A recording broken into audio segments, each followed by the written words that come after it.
President Trump moving closer to expanding his crime crackdown beyond D.C. You're looking live at the White House this morning. The president again pushing to put National Guard troops in Chicago, Baltimore, and New York City, while threatening severe consequences for murders in D.C. News Nation's Tom Dempsey live in Washington for us this morning. So, Tom, good morning to you. What are you seeing there? What is the president saying as well?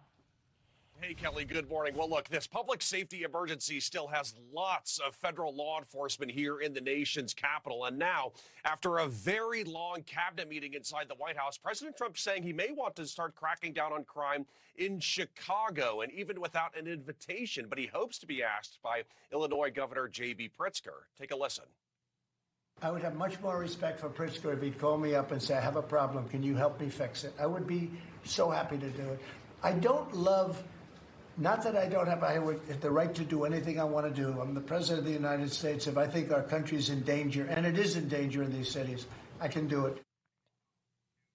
During that same cabinet meeting, President Trump also described Baltimore as a hellhole. This came after both Pritzker and Maryland Governor Wes Moore pushed back against possible National Guard deployment in their states to help law enforcement prevent crime. President Trump also mentioned New York City as a possible target for a crime crackdown moving forward. But Governor Kathy Hochul of New York saying she recently spoke to President Donald Trump and said that current policies are working to bring down crime. Kelly? All right. And Tom, the president also making a major announcement about D.C. crime. What's his proposed plan for murders in particular in the nation's capital?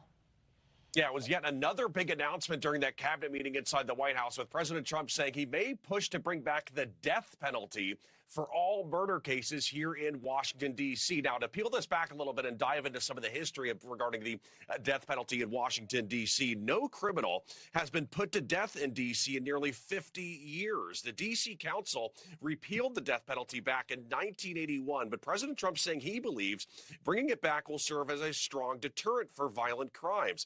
This comes as D.C. recorded its first homicide in almost 2 weeks when a man was shot and killed early Tuesday morning.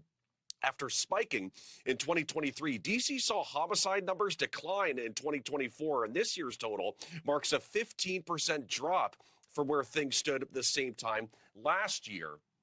D.C. federal attorney Janine Piero saying that she plans to follow President Trump's directive, but whether or not a death penalty gets sentenced is